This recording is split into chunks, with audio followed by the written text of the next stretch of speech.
성경 봉독하겠습니다. 열왕기상 18장입니다. 41절부터 46절까지 말씀을 함께 합독하겠습니다. 41절의 말씀부터 합독하십니다. 엘리야가 아합에게 이르되 올라가서 먹고 마시소서. 큰 비 소리가 있나이다. 아합이 먹고 마시러 올라가니라.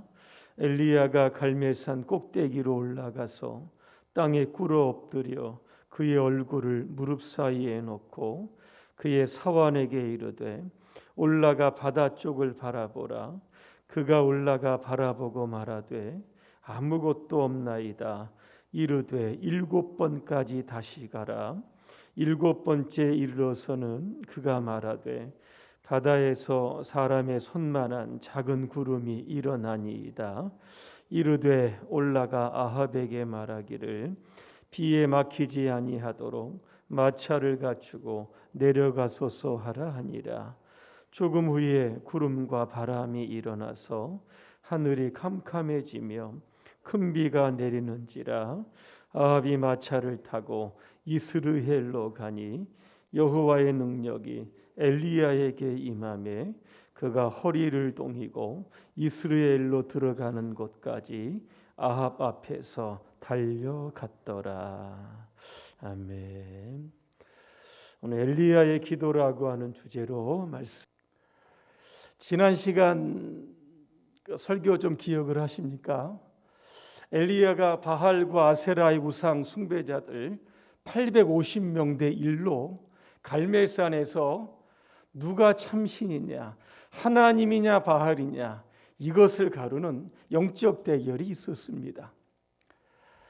우상 숭배자들은 제단을 쌓고 아침부터 저녁까지 바할의 이름을 불렀지만 응답하지 않으셨습니다. 그런데 엘리야의 제단에 하늘에서 불이 떨어지게 되었던 겁니다.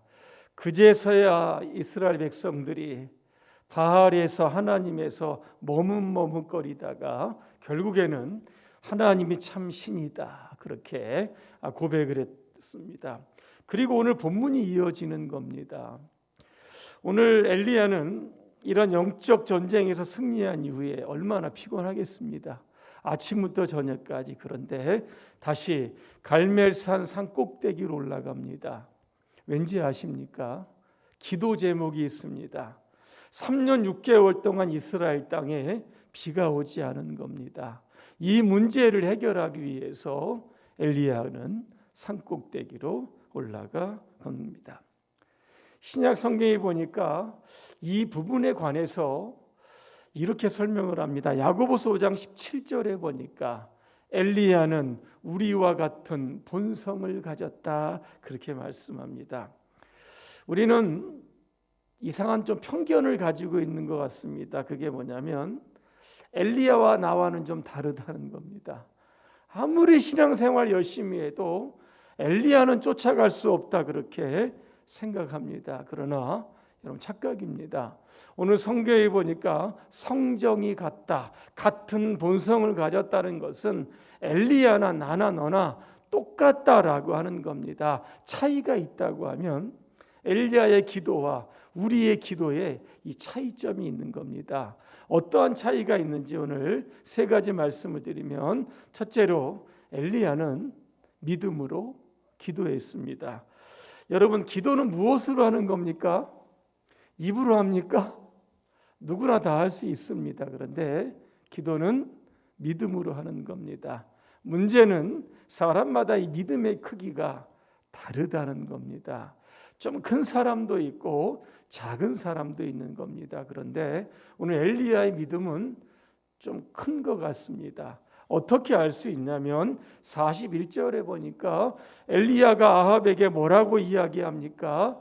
큰 비의 소리가 있습니다. 이렇게 이야기를 합니다. 도대체 무슨 근거로 이렇게 이야기를 했을까? 3년 6개월 동안 비가 오지 않았는데 그 근거가 어디에 나오냐면 열왕기상 18장 1절에 나옵니다. 많은 날이 지나고 제3년에 여호와의 말씀이 엘리야에게 임하여 이르시되 너는 가서 아합에게 보이라. 그 뒤에 보니까 이렇게 나옵니다. 내가 비를 지면에 내리리라 그랬습니다. 엘리야가 당당하게 선포했던 이유가 무엇인가? 하나님이 비를 주시겠다라고 하는 것을 믿었기 때문입니다. 여러분, 믿음이 무엇입니까? 히브리서 11장 1절에 보니까 이렇게 되어 있습니다. 믿음은 바라는 것들의 실상이요 보이지 않는 것들의 증거다 말씀합니다. 다시 이야기하면 이겁니다. 믿음은 육신의 눈으로 보이지 않지만 보이는 것처럼 확신하는 것, 이게 바로 믿음입니다.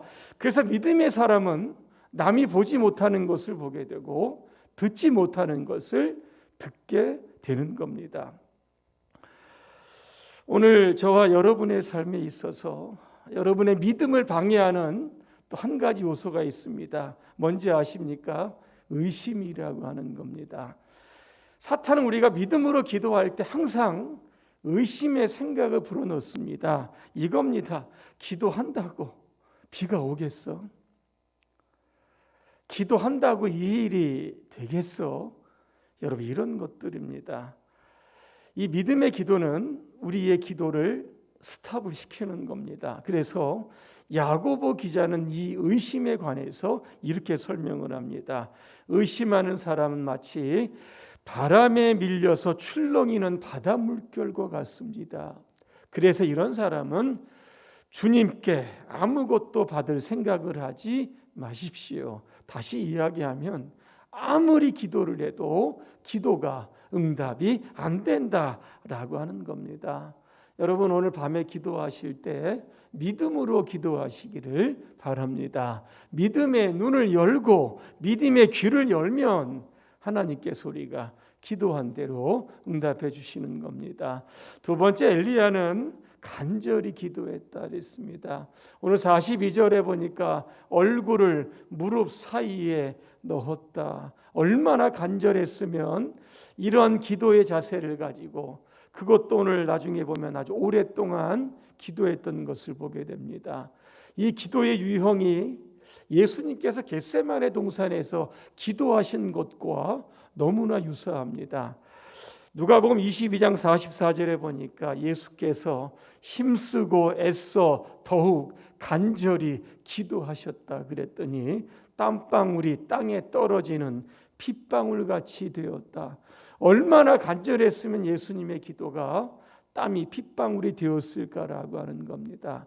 결국 그 기도의 힘을 힘입어 고난과 고통과 이 죽음의 십자가를 지고 인류를 구원하게 되신 것을 우리가 보게 되는 겁니다.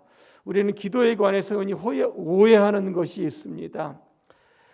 그것은 성경에 나온 사람들 한두 번 기도하면 되겠지, 이런 겁니다. 그런데 절대 그렇지 않다는 겁니다.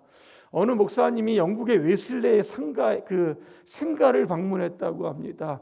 이리저리 방을 둘러보다가 마룻바닥을 봤는데 이게 두 개의 구멍이 뚫려 있다고 합니다. 이게 뭐냐고 물어봤더니 이 웨슬레 목사님이 하도 무릎 꿇고 여기에 기도해서 마룻바닥에 두 개의 구멍이 났다, 무릎 자국이 났다라고 하는 겁니다. 무슨 이야기입니까? 여러분, 한두 번 기도해서 바로 그 구멍이 뚫어지겠습니까?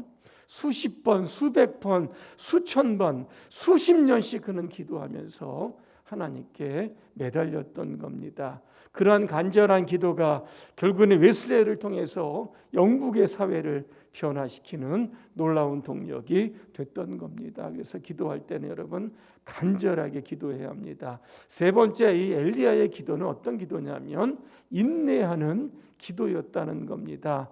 인내하는 기도가 뭡니까? 오늘 엘리야가 비가 오게 달라고 기도했던 것처럼 비가 올 때까지 기도하는 겁니다. 오늘 본문 43절과 44절에 보니까 엘리야가 기도하고 종에게 산꼭대기에 올라가서 지중해 쪽을 좀 받아보라고 그랬습니다. 사원이 보고 오고 뭐라고 이야기합니까? 아무것도 보이지 않습니다.